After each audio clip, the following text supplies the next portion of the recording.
Okay, so we're going to keep it moving. So if you want to do the Facebook Live session, it's in there with Gina. She's a super savvy woman who knows a lot about how to use Facebook Live in newsrooms. So if that's interesting to you, come in here. If making a whole ton of like noise and mess and color in your community just because you feel like you want to and you don't have any permission but you don't care, if that's your interest, you're in the right place. So this is a session called How to Start Your Own Festival. And there were two people that were kind of the impetus for this. And one was you, Christina. I learned about the Cabin Fever Craft Beer Festival in Morgantown that Christina started. And then I met this dude called Ian Thornton, who started the Huntington Music and Arts Festival. And through Ian, I met Kibi and a bunch of other people. But I'm going to let you all introduce yourselves, give us your names, tell us where you're from, and tell us a little bit about why your background in terms of starting a new festival. So ladies first, Christina. I'm Christina Surback. I'm from the Elkins area, Morgantown and Elkins area. And I started working on this beer festival a couple years ago, and I did it because I wanted to. And because there were a number of other great festivals around the state, but there really wasn't anything in the Morgantown area, which I just thought was really strange because, Morgantown is where it's at. So I just put it together. What was any inspiration? Was there another festival that you saw that was, what was the first kind of light bulb? Yeah, I wanted to go to the Rails and Ales Festival in Huntington for years, and I could just never make it out there. I'm going to shamelessly plug the nonprofit that I work for.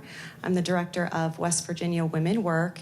It's wvwomenwork.org if anybody wants to check it out. But between running a nonprofit and having a couple of kids, I could never go out of Morgantown for days at a time and get a hotel room and check out these beer festivals. So I'm like, F it, I'll just do one here. And when was the first one?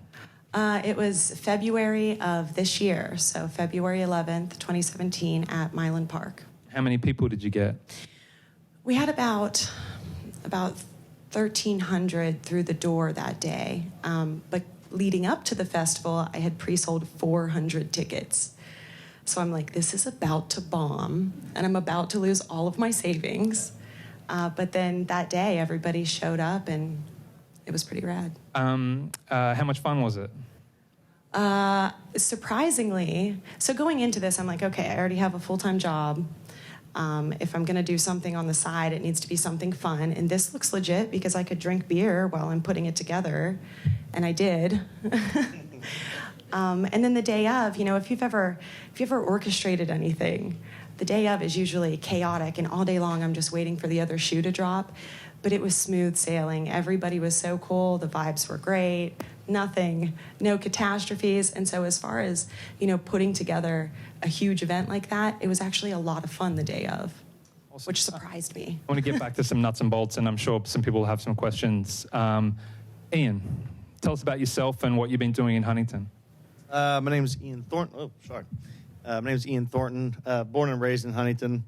I kind of came from a music background, I suppose, playing in local bands and things of that nature. And typically I was on the playing side of things as opposed to, anything else. And then my brother and I went into business and got opened up a bar and they're called Shamrocks, and I essentially just took over all the booking for it. So that's what kind of introduced me to the side of, that side of things. And it was kind of hard because, buddy. It's kind of hard because I had to, I was starting from kind of zero. I didn't have any knowledge about how to go booking bands, and so I was like having to call. Typically, the problem with the bar is too many people were calling you. My problem was nobody was calling me, so I had to call everybody. So it kind of started there, and then the more I got into it, the more local and regional bands I started getting really excited about. I mean, these guys didn't have any traction nationally. This is simply bands from Morgantown like William Matheny right now, who's doing excellent work. John Miller, who we saw, was the band The Fox Hunt. They were touring in Japan and things like that. But the more I got into it, the more excited I got about these musicians. And the problem with the bar culture is that it's late night and it's kind of, I guess taboo to some people, and you have to be up. The shows don't start till like 10:30, 11, so you're out till like 2 in the morning. So that kind of spawned the idea of Huntington Music and Arts Festival. So I thought there wasn't enough focus on these bands. And so the idea behind it was to showcase this amazing talent we have, primarily in West Virginia, but also kind of the tri-state area, Kentucky and Ohio as well, typically I include. And so we thought, well, they won't come to a bar, let's put it in a park. And so at that point, I reached out and got there's a nice little amphitheater in Huntington called the Ritter Park Amphitheater. And then I just started digging and chipping away at the thing that is the Huntington Music and Arts Festival. Had you had any experience with municipal government at that point? Did you work for the city or any experience there? No, zero. I was I was very clueless on what I was getting myself into, and I learned that very quickly. But it wasn't, the challenge wasn't not knowing. The challenge was just figure out how to figure it out, and it really was like chipping away at something because, the more questions you ask and the more things that arise, it's kind of like, okay, well that, talking to this person led me to understand what I have to do here, so it's like you just kind of keep, looking at it, and the more people you're introduced to, the more things you learn. And then it's a process, all the information's there. It just takes the digging and, the legwork to care about it enough to do it. And, I was already in, so there was no going back at that point. What's the impact that you've seen? And I've been to Huntington recently, and I don't know how many of you all have, but it ain't what you read in most papers. It's pretty amazing. What's been the impact that you've seen the festival have in the city over the past 7-8 years? This is our 8th one. We started in 2010. And when we started it, there was a local music scene, and it just didn't seem to be as cultivated. There were events going on in town that would just use cover bands and things of that nature. They wouldn't really care about anything original or what was coming out of our city. And through the years of doing this, I've seen, and I'm not saying it's a direct result or anything, but, more art shows popping up. People taking the time to actually see that it's a possibility you can do this stuff. It isn't like some far-reaching star that you'll never be able to reach or obtain. Sometimes you just have to see somebody else jump in the water first before you're willing to do it, And so I was happy to be that person. But, it spawned, one of the events, just a real quick, so I call it HMAF just to, shorten things up here. But so it started as a one-day festival with 15 music acts, right, on a Saturday. This year we're doing 8 days, 11 events, and it's all over the city of Huntington. We don't just focus there. We try to bring attention to businesses like the Wild Ramp, for instance, which is like a fresh food. They work with local farming. That's where people get their produce. It isn't like the typical chain grocery store. So bring attention to the Wild Ramp. We do HMAF Appalachia, and everything's like Appalachian artisans and crafts, and we base the food around that. We base everything around it. We use, old-time music for that. But one of the events was Art on the Edge, which look into the West Edge factory in Huntington if you want to get inspired by something. Those guys are doing great stuff. And so we had like 20,000 square feet of open warehouse to mess with. And they literally let us do whatever you want, put whatever on the walls, whatever. So my friend Jimbo here, who you've seen all the artwork around. I don't know if I'd like jump the gun. You were going to do that. Oh, man, it's all up. Yeah. Jimbo's my art director for hand up, Jimbo. Yeah. There he is. Gentleman right here. He designs everything for me. He did all this wonderful art that you see around.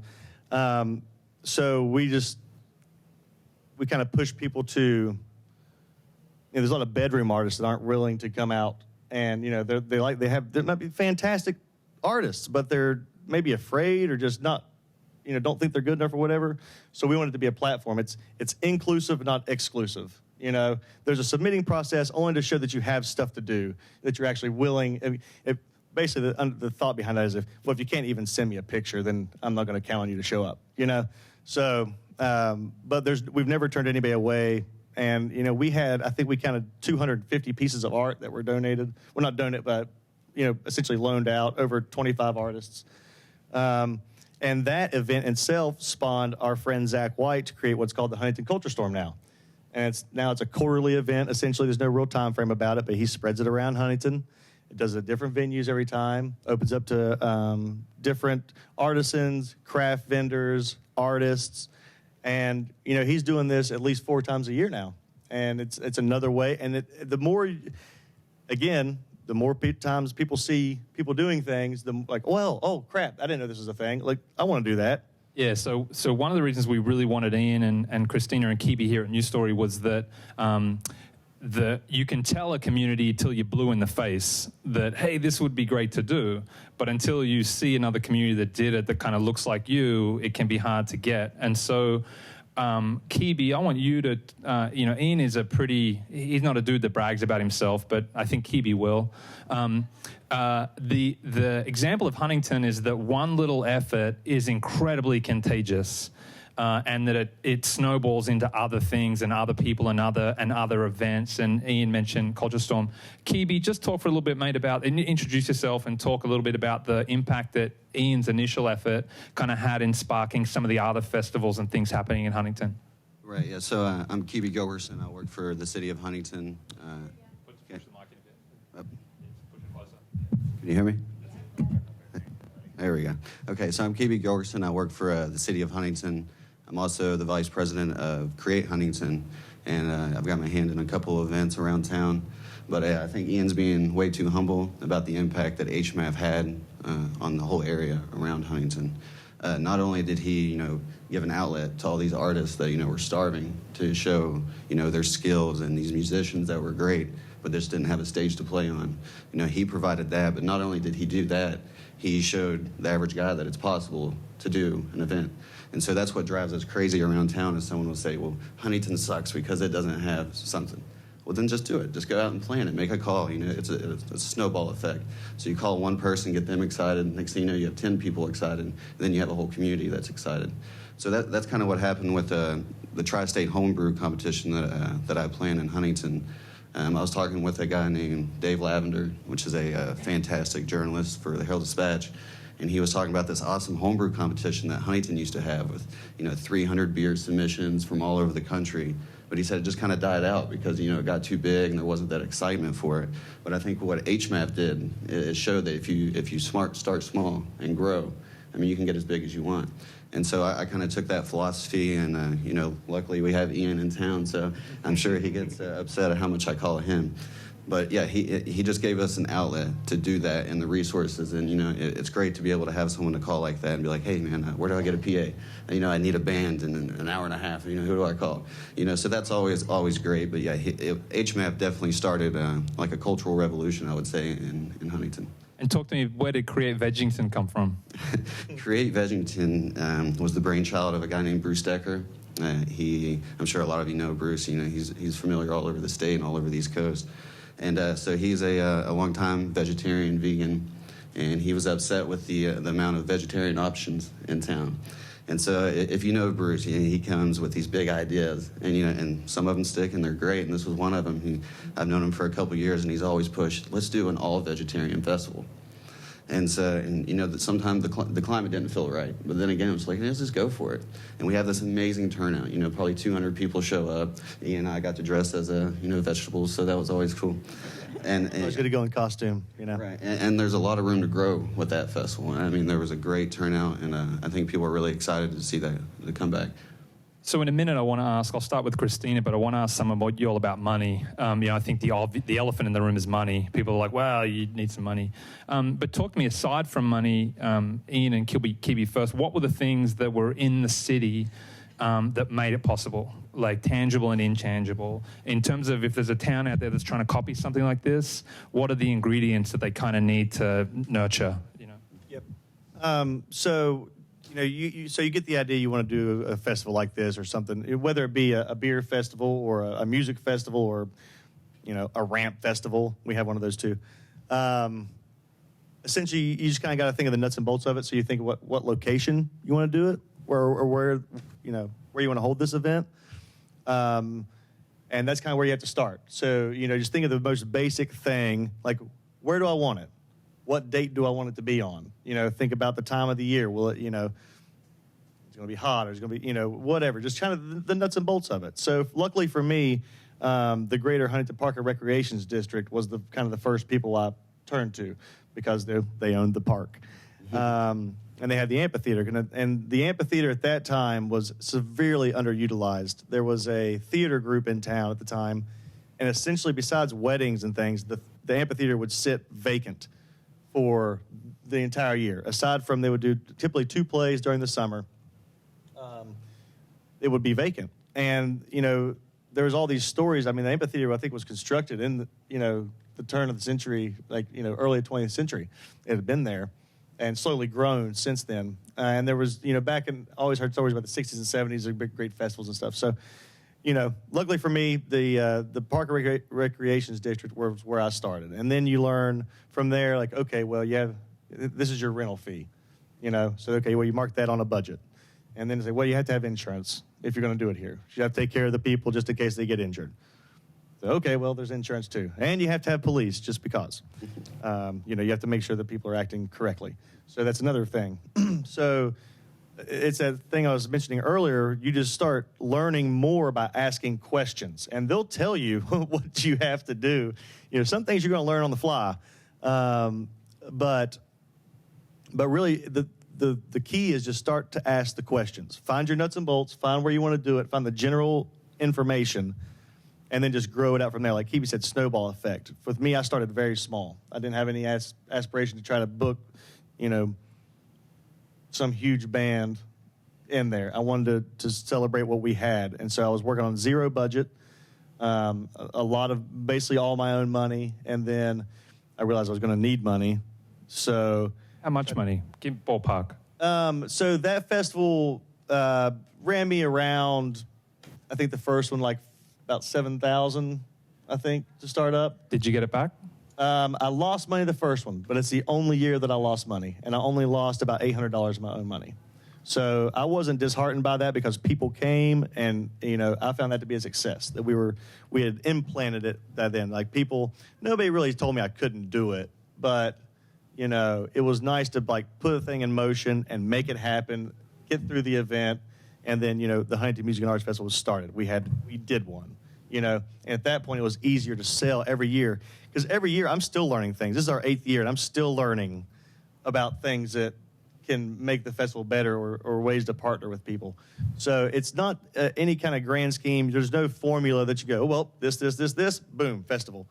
It's really a learning process, and it just takes the initiative, and you have to care about it. I mean, if it's for a monetary reason, you're just out of luck. You might as well just, pitch it, just don't worry about it. But you have to have a core care about this event, and that you want to make it happen, and that that you're going to be doing good things, and it's going to be a positive thing. And once you have that, man, and you can, people, like he was saying again, people will latch on to that positivity. People love it, especially in Huntington, where we do have a lot of bad, news, and even in West Virginia, we get, kind of some bad connotations of what we have down there, and there is problems, but we just counteract it. And I think that's a lesson that maybe every community can learn from, is that if you are in a place that maybe is suffering from some stagnancy or depression or whatever, any bright idea attracts like a ton of help and energy. Christina said that too. Yeah, Barry.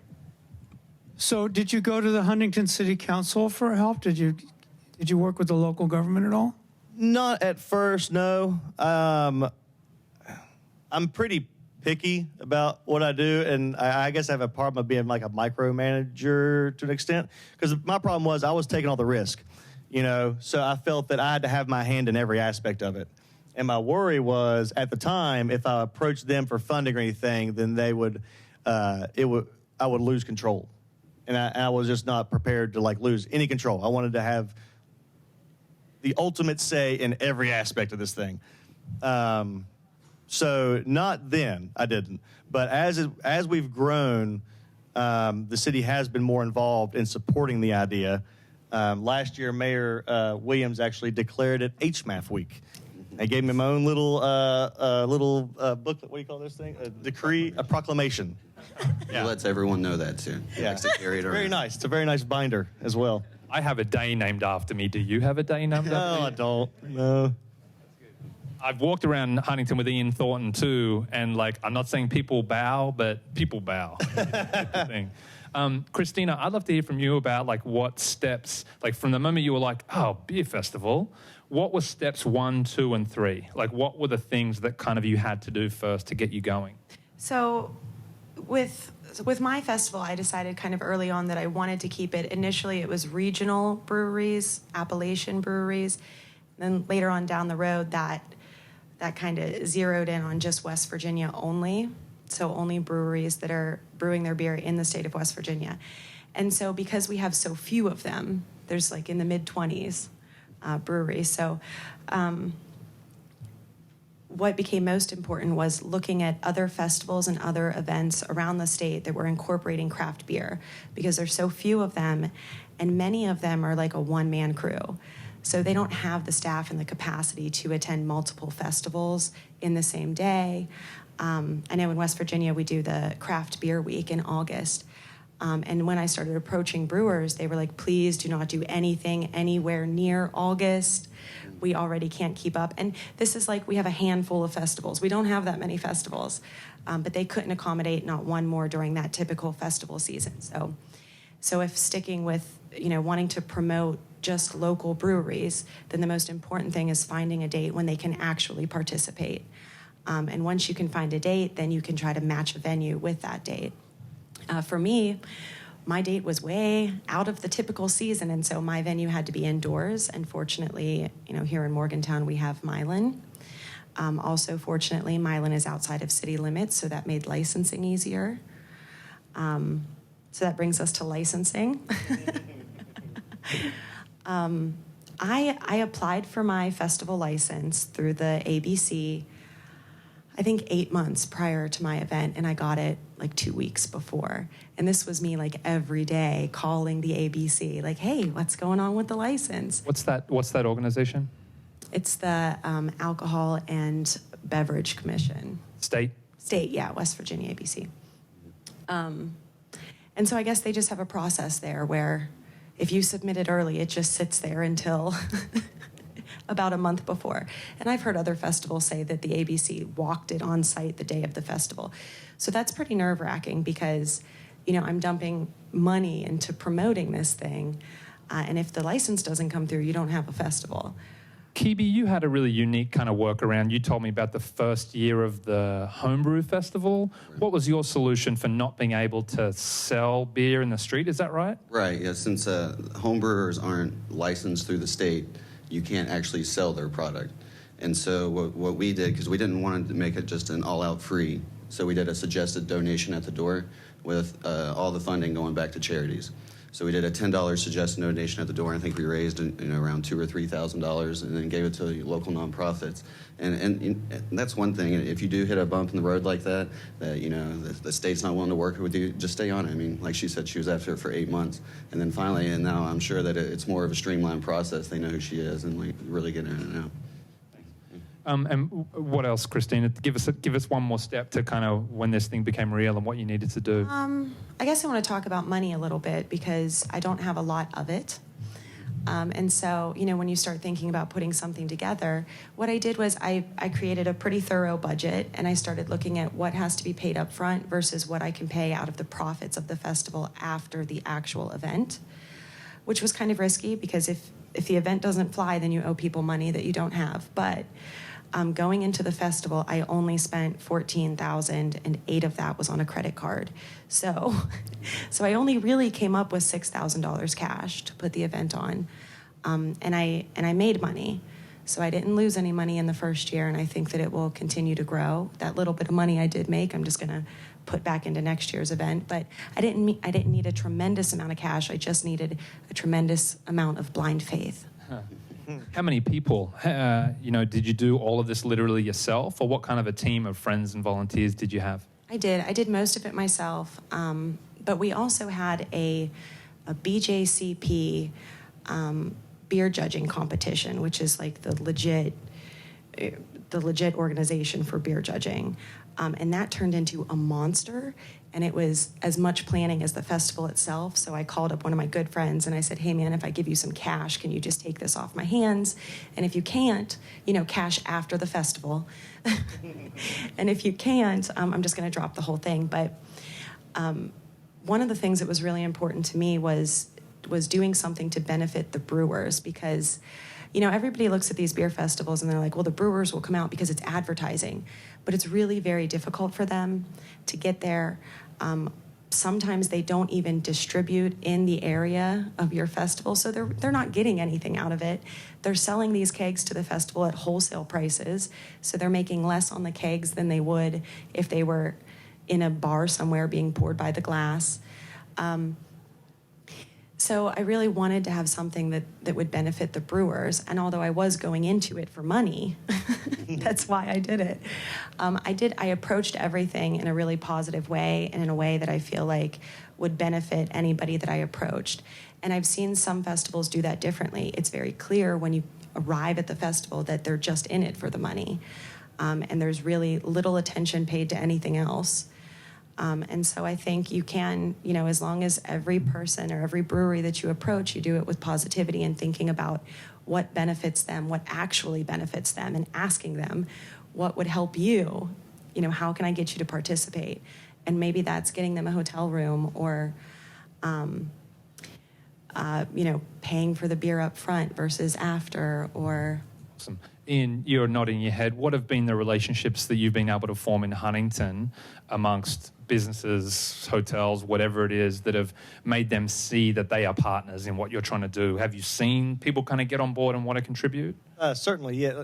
Again, coming into a festival like this, you don't really know what you have getting thrown at you, what kind of things are going to cost up front. So I realized pretty quickly that I wasn't going to be able to cover everything myself.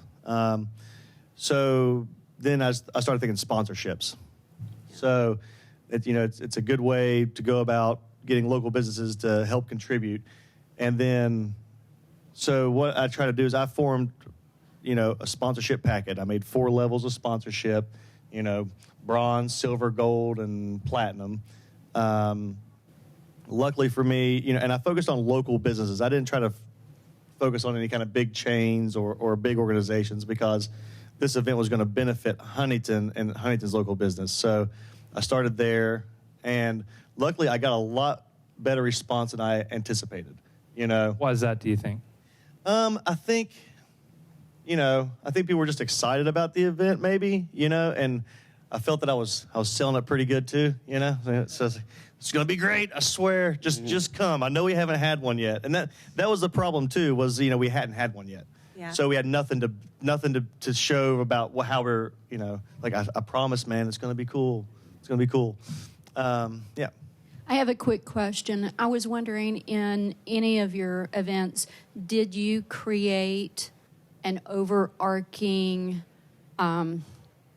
organization that did the festival? How did you structure that as a nonprofit or just an LLC or something through another organization? I did. I created Old Crow Productions, and it's an LLC.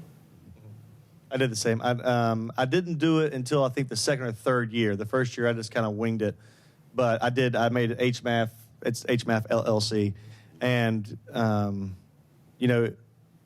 it kind of helps if you're going to do something like this, and there's going to be a lot of people involved, and you want this to grow. It's smart to do this because it's a limited liability company, is what it is. So they can't, you're not. If worst case scenario, something bad happens, you're not completely wrecking yourself and your well-being through it. So set up an organization. I think it's Especially if the event primarily focuses on alcohol. yeah. Kiwi did something different, right? You set up as nonprofit. Well, no, for the homebrew, I just do it personally. But I usually, for most events, I'll align with organizations like Create Huntington. And what's great about that, and it goes back to funding, is where they're a nonprofit, any donations that you receive, you can give them a tax write-off. So especially for the local businesses that don't have a lot to give, but they want to be involved, where you're a nonprofit, you can actually, give them a tax receipt where they can get involved and everyone's winning. That's going to probably make it a lot easier to get those business sponsorships and partnerships. Right, that you right. need. Yeah, sure. Certainly. Yes. So what were some of the hidden costs and roadblocks that you ran into? I know, whenever you're first thinking of funding, you probably think of the obvious, like rental of the space. But as you got into your planning, what were things that you were like, oh, crap, I didn't think about that, and that's going to be a huge chunk, so you had to kind of revise your game plan?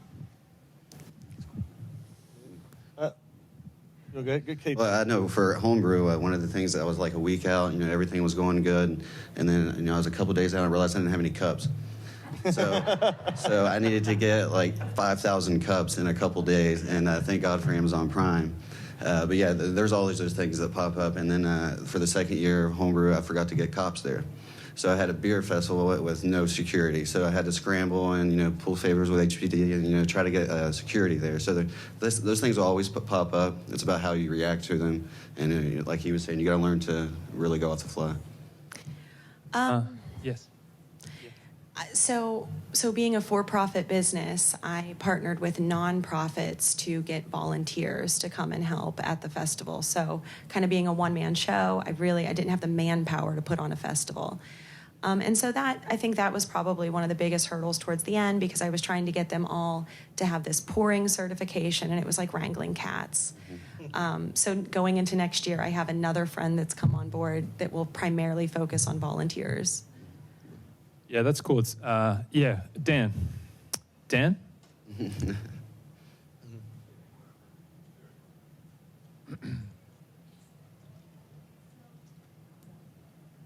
Can you hear me? Okay, great. So it sounds like that these festivals are mainly for the immediate area or the immediate community, like Huntington or Morgantown. Do you have any plans for promotions to try to bring in people from outside the community, or maybe even outside the state? Yeah, that's certainly a thing that I try to think about. Every year I try to take different approaches with promotions. I've tried some different things. Early on I try to focus a lot on Marshall University, obviously, because they're there and there's a lot of students. And this is what I would think, would be something they'd be interested in. And, the way I handled HMAF was I didn't try to grow too fast, too quickly. I just started small, something I knew that I could probably handle, and then every year I would just kind of increase my ball a little bit. Whether it be a new event that's tied to it, or maybe one extra band, or whatever. And so when it comes to the advertising, it's kind of the same thing. So I'm focusing on Southern Ohio, Eastern Kentucky, and you just take it piece by piece, because if you're into something like a festival, you want it to be in there for the long game. But if you start spreading yourself too thin, then you're gonna miss the little details that are the things that can make your day of stuff just crash. And it's one of those things too. You can spend years building up a reputation for something and spend a day destroying all that.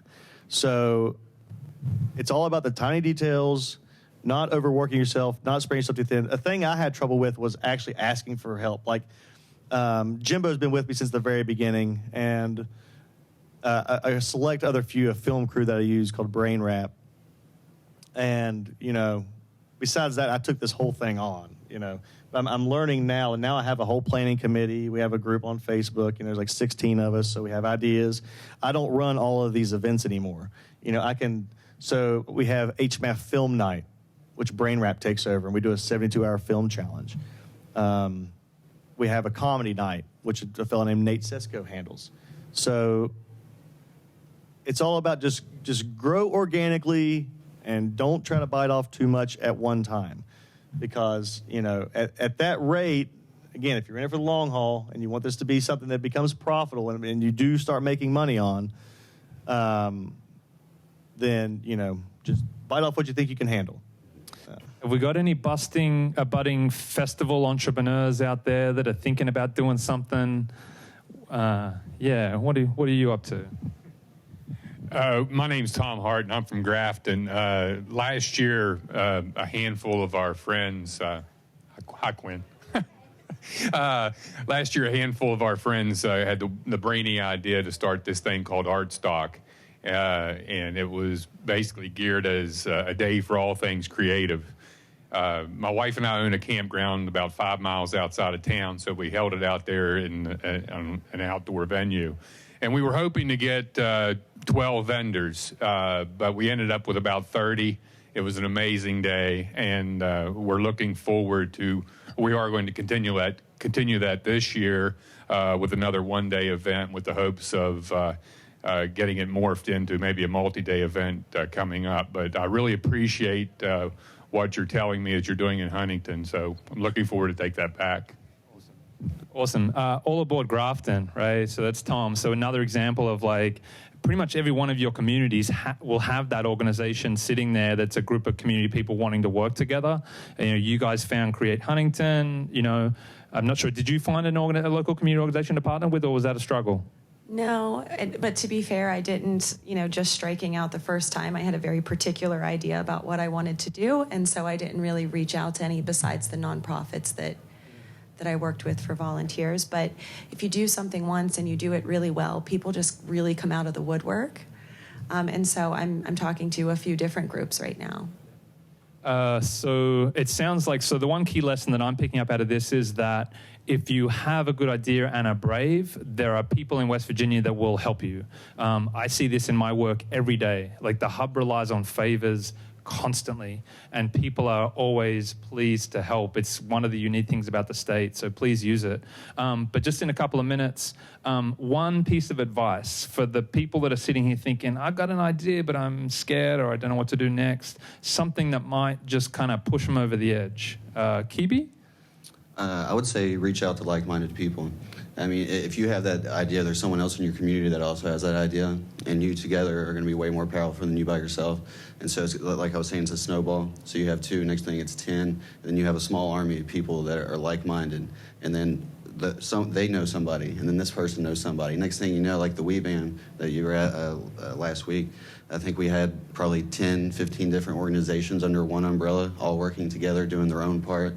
I mean, it's beautiful. So I would just say reach out, put a post on Facebook, say, hey, I have this crazy ideas and you want to jump on board, and you'll get feedback for sure. Awesome. I think it's the marketing tagline for the website company Wix, maybe, or Squarespace. It says, go public. Mm-hmm. It's like it's the one way to go, okay, you're doing it, right? Because build a website and put it out there, and then, well, I said I'd do it, so I guess I'm out there, and then you get rolling.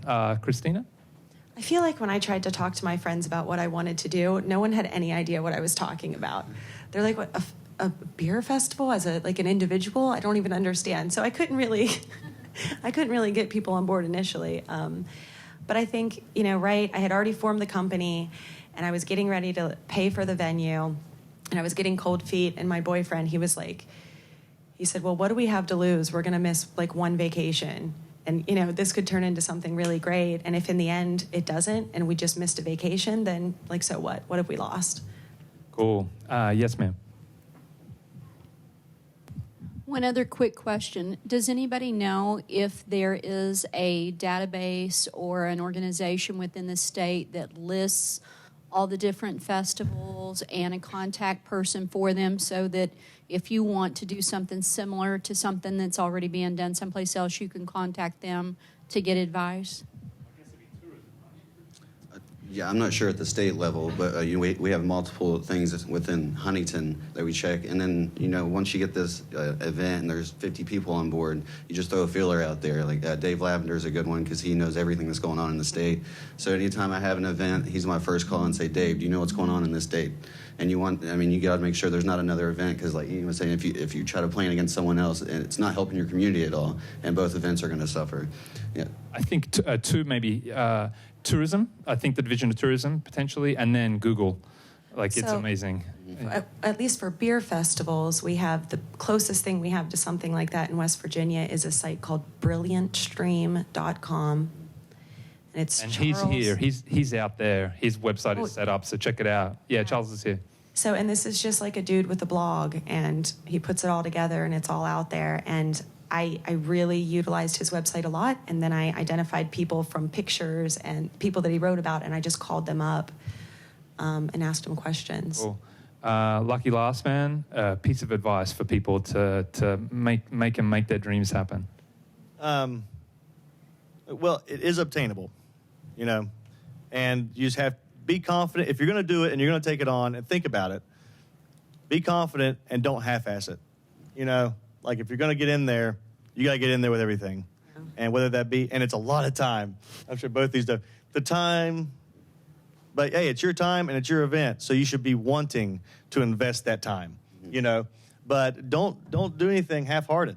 If you want to see it work, you have. If people show you, if you could show your initiative, people will latch onto that, and they'll help. So just be confident. Thanks. And Christina said, her boyfriend said, "What do you got to lose?"